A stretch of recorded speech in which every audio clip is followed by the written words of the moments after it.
तुसी दसो मां मेला बंद तो नहीं हैगा? नहीं बाजी नहीं है बिल्कुल।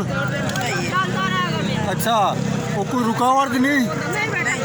कोई रुकावट का नहीं। अच्छा कोई भैया सिक्योरिटी का मसला तो नहीं हैगा ना? लोग आ रहे हैं।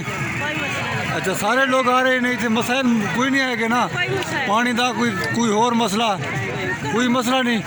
बिल्कुल आ जान पंजाबी। अच्छा अच्छा केड़ी जगह आए हो तुम? केड़ी थां? अच्छा पतोगी तो आए हो?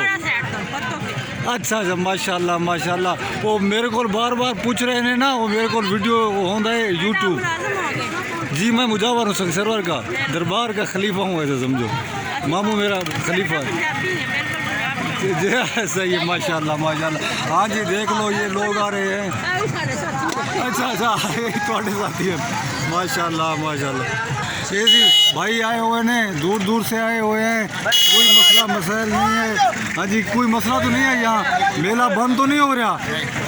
अच्छा कोई रुकावट नहीं है कि? अच्छा केड़ी केड़ी जगह तो आए हो तुसी?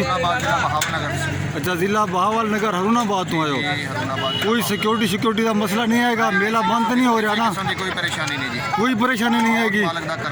चलो शुक्र है। पानी की सहूलत और कोई मसाइल? अच्छा अच्छा आमीन आमीन आमीन सही है माशाल्लाह। लोग आ रहे हैं भाई।